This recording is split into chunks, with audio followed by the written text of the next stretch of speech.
in this today we will study about the lymphatic system along with the circulatory system which is done by the heart. The second circulatory system of our body is the lymphatic system. Okay, so in the lymphatic system mainly three things we will know, that is lymph. What is lymph? Lymph vessels and lymph nodes.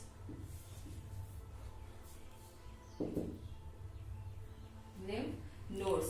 So why we are studying about lymphatic system? We are studying about lymphatic system because it has certain functions.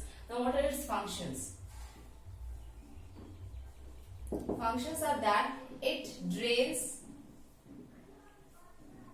excess fluid. Excess fluid. Second is it protects from infection.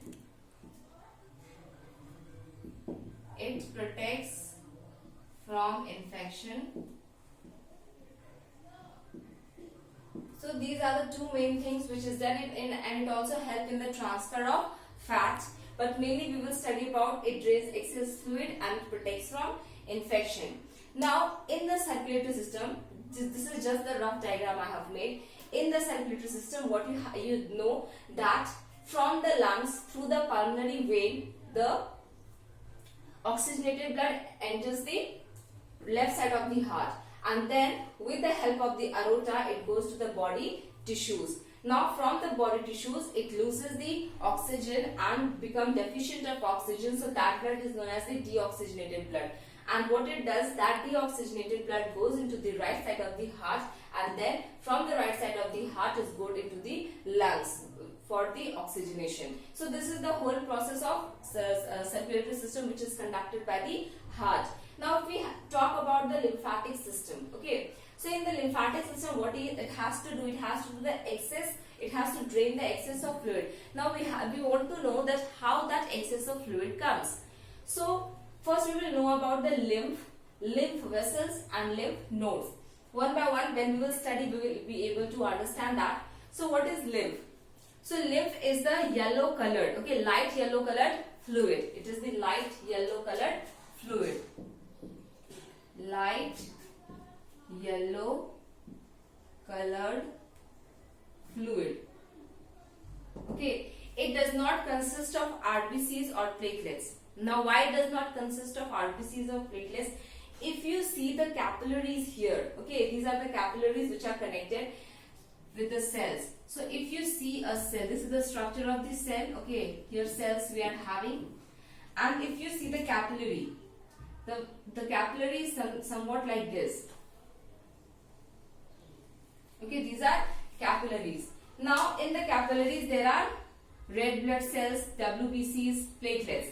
Now what happened, these pores are there, okay, so whenever these pores are there, so these blood components also consist of plasma, okay, so that plasma drains out through these pores, okay, and when these pores are there, when the blood plasma goes out of these pores, that particular material gets embedded here, okay, accumulated in the blood cells, and that is nothing but the lymph. It is only the lymph which is yellow color. Now I said that it does not consist of RBCs or platelets. Why? Because the pores are very small and RBCs are unable to go out of this and platelets. So that's why this only consists of fluid material, that is the plasma, and that is known as the lymph. Some WBCs may be present, that's why it helps in the protection from infection. So this is the lymph. Now what is lymph vessel, we will see. So what happens when excess of fluid comes out of the blood capillaries? So definitely these blood capillaries are losing the fluid. So for the easy transportation, the fluid should be present in the blood capillaries. So since the fluid is being drained by the pores, there is lack of fluid in the blood capillaries. So the blood capillaries means the blood may become thick, and it would make it more difficult to transfer to the whole body. So what happens, this lymph needs to be transported in the bloodstream again. So for that, this lymphatic system works. So see, where is lymph present? Lymph is present here. Okay, these are the lymph capillaries.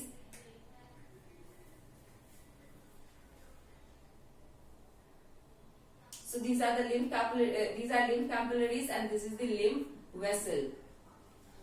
Lymph vessel. Now these lymph vessels are connected to the veins. These are what? These are veins. These are arteries.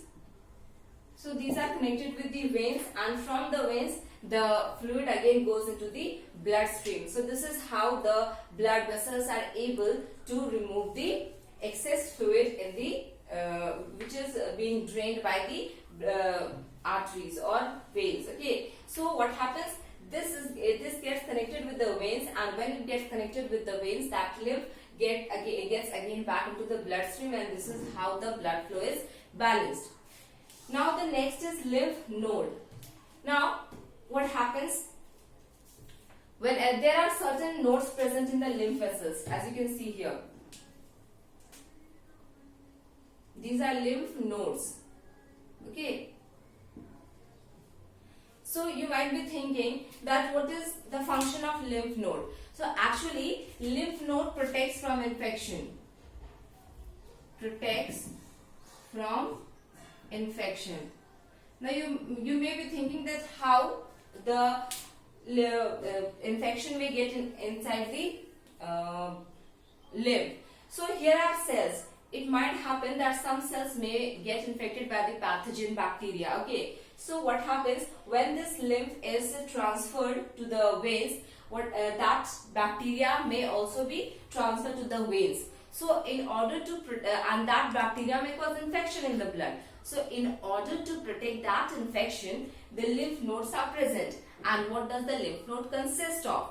The lymph node consists of WBCs. Okay, and what is the function of WBCs? The function of WBCs is that they protect from infection. So wherever you can see the knot-like structure, there the WBCs are present.